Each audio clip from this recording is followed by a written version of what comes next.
Hello everyone, welcome along to another video here on the channel. My name's Ash, you'll know me as Brommer18. Today we're continuing our run of FIFA 22 videos, but I've got something a little bit different.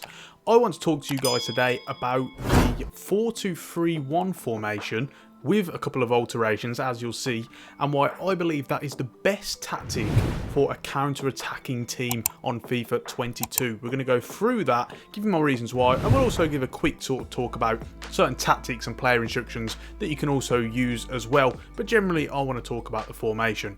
Before we do get into that, just a quick notice: if you haven't done so already, make sure to hit the subscribe button down below, ring the bell so you get notifications every time I upload if you do enjoy the video, and check out my Patreon. On there you can get access to a range of fantastic perks such as exclusive tactics videos that are purely on Patreon. You can also get access to my behind the scenes videos, Discord server, Fantasy Premier League, all sorts, early access to videos, lots of perks. I think you guys will really enjoy it.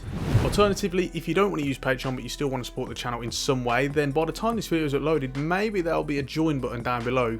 Go on that and you'll get access to some perks as well that Patrons do also get, but you'll be able to go through YouTube instead. On that note, let's get into it.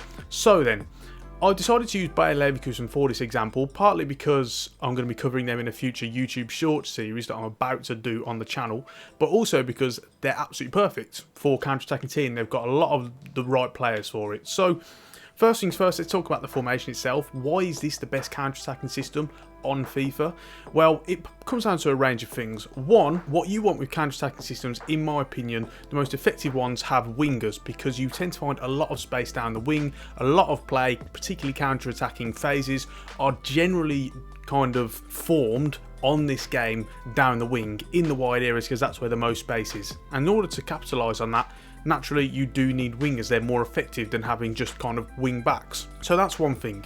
Now what I have also done here is for any people who are playing career mode, kickoff, or online seasons or co-op seasons, what you'll be able to do is you'll be actually be able to move your left and right midfielders so that they're actually wingers. I would highly advise this, because what you find is they tend to be a little bit more aggressive, a little bit more further forward in their positioning. They're slightly more passive when they're at right and left midfield. So this is something else that I would highly suggest you as well. If you're unable to change positions, maybe you're playing pro clubs or something along those lines, you can get away with playing right and left midfield, but it would be ideal to have them as wingers. So we get them in the positions, but also what about other areas of the pitch? Well, first things first, what you got to think about with a counter-attacking team, if you're hitting a team on a counter-attack in the first place, that means you've won the ball in maybe the deeper to the mid areas of the pitch. So as a result, that means you're going to be kind of inviting teams onto you. You're going to be inviting that pressure. You're going to want them to kind of commit men forward and then hit them on the break and exploit those spaces that they leave in trying to commit against you. Well, in order to do that successfully, naturally you need bodies back, and the best way to do this is to have this kind of double pivot in midfield, this double defensive midfield duo. And with those two defensive midfielders, naturally you have that. You've also got the cam who can kind of support. You can set him to trap back, and he will also trap back as well, depending on his work rate, providing he's got medium plus. And then he can also help out as well. So that's going to help you with trying to soak up pressure. Now what else is so good about this formation in particular is also that you cover every area, every zonal area of the pitch. There's not something where you're going to be overrun, and there's not something where you're not going to have enough players to kind of utilise that to your advantage. You know, at the back you've got all four base positions filled out with the two centre backs and the full backs. You've got a both right and left defensive midfielder. You've got that hole in the advanced areas where the central attack midfielder is going to fill out in. The two wingers are there, and you've got a forward as well. It's unlike other systems, say maybe a 4-4-2, where yes, you've got that added striker who will help in that counter-attacking phase and help with penetration behind the back line, but then you're going to find gaps forming within that kind of 10 area, those advanced areas in the further areas of the pitch. So as a result, what's so good about this one as well is, again, you're filling out all those areas and stopping there being too much space for the opposition, and meaning that you've got players and options everywhere along the pitch. As I said, Bayer Leverkusen are absolutely perfect for this. You've got pace on the wings, you've got a lot of work rate, you've got that kind of versatile strikers who aren't slow in terms of Asmoon and also Patrick Schick, but also they're very tall, very strong. They can do a whole range of things. So you can cross balls into them, you can play up to them, hold it off, or they can also run in behind. Granted, not as fast as other strikers, but still to a reasonable degree.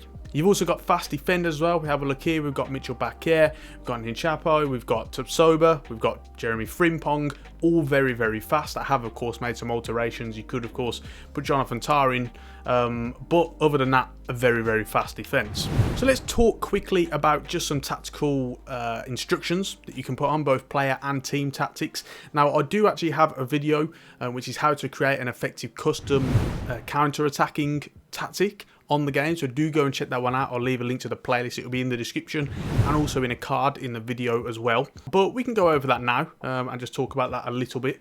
The most important thing that you need for a counter-attacking system in terms of the team tactics is forward runs. That is absolutely most important. With fast build-up, you can get away not having that on. Many a times when we've recreated real tactics on this channel, we've gone for slow build-up, even though it's been more of a counter-attacking system, because you can still get away with that. It's more down to how fast you're playing as the player, how quickly you're getting up to the players, and also the player instructions as well. So you can get away with having that slow build-up, but forward runs is absolutely the most important. Also, what you'd like is a fairly wide system. As we spoke about earlier, you want to exploit the wings and the wide areas because a lot of space is going to be left on this game, and having a wide shape is going to allow you to do that.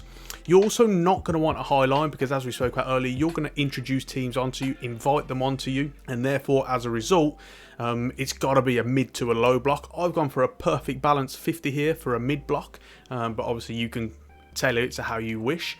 And defensive style, really you can go for any of these other than constant pressure, because naturally that doesn't lend itself to a counter-attacking system. But anything else, even press after possession loss or pressure on heavy touch, you're not going to be pressing all the time, otherwise they're going to drop back into their defensive shape and invite the opposition onto them, and only press in certain instances, so that's going to really help you as well. In terms of player instructions, the most important things are, of course, the support runs. You want them all getting in behind. That is how you create the most effective counter-attacking patterns of play on this game. You get them running in behind, they produce those penetrating runs. The striker you would ideally like, but the wingers are the most important thing to do that. Now obviously with the striker, maybe you want him as kind of like a mixed, and sometimes he'll play the role of a target man, you want to try and play off him, that's fine. But definitely the wingers, and ideally the striker as well, will all be on getting behind for their support runs, because that's going to give you the most penetration, and particularly on forward runs as well, it's going to be ideal. You know, you're going to have a lot of movement that is absolutely key to forming a counter-attack. So let me know what you guys think. Do you have any other suggestions for systems that you think are good counter-attacking systems? If you'd like sort of any videos like this, such as why a certain formation is best for this system, then do let me know in the comment section. This is something we're kind of tinkering and testing about with as we sort of bring FIFA 22 to a close. As I mentioned at the start of the video, check out my Patreon. The link to that is down below, and also the YouTube memberships if you'd prefer to go that route. And also subscribe to the channel, ring the bell so you get notifications every time I upload. Keep an eye out for my series of career mode shorts that I'll be bringing out on the channel shortly. And on top of that, make sure to follow me on Twitter. The link to that is down below.